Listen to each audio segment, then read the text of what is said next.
But listen, everybody pay attention. Listen real closely, because I want you to try to listen to this in context. And I need to say a qualifying statement here, because I know I'm going to get all these emails. I'm not going to answer them, but I'm going to get all these emails about this, because it may sound as so, because everybody has selective hearing on this issue, on a lot of issues. But let me just say, I am not endorsing Donald Trump as president, just so you know. Okay, so let me just start off by saying that. Now, let me say what I wanted to say. If you don't think Donald Trump is doing any good, he's done a great work. He's done what nobody else has been able to do.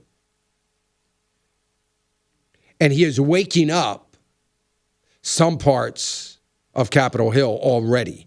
And what I mean by that is, it looks like there are actually a small group of Republicans. I would say that the remnant still seems to be alive and well. We know what God can do with a remnant.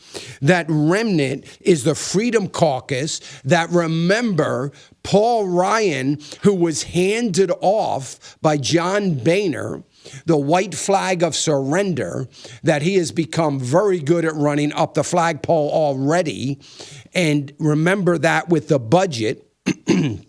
And I was concerned when the budget just pushed, seemingly floated through the House of Representatives with no opposition. I was concerned that we were losing a number of members of the remnant that we still had.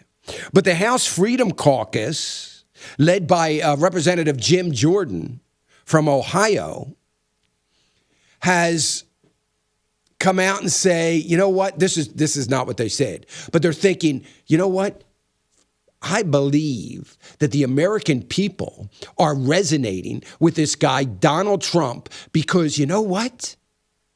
I think Paul Ryan and John Boehner and Mitch McConnell and all these guys are wrong. Is that possible? I think the American people really do want to see change. It's basically what they're saying. And as a matter of fact, they are scared that we, the American people, which I was about to do, and I did it somewhat after the budget was passed or put through the House, I said, you know, here we go. We're losing a remnant. We're seeing the Freedom Caucus, the Tea Party guys, caving already to Paul Ryan's spineless act of the Republican elite and pushing this and giving President Obama exactly what he wants. Well, guess what? They're breaking with the leadership on this. Very interesting. And the Tea Party conservatives are now blocking the leadership, Paul Ryan's backed budget plan.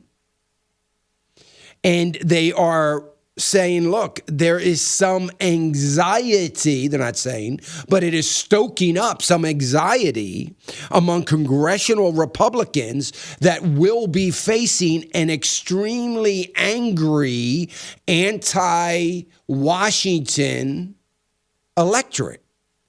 These guys, remember, they all come up for re-election this November. And they're starting to sweat a little bit. Why? Because we, the people, are speaking loud and clear. And like it or not, I happen not to like it, but one of the main reasons for that is Donald Trump and what we're hearing. The other one, which I do like, is Ted Cruz, because Ted Cruz is anti-establishment.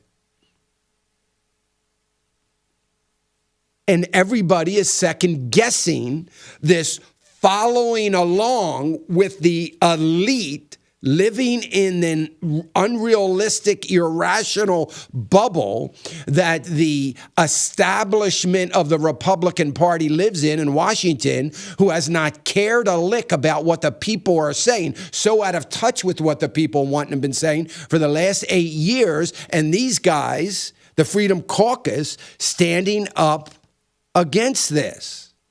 If Jim Jordan is your representative in Ohio, you ought to be proud of him.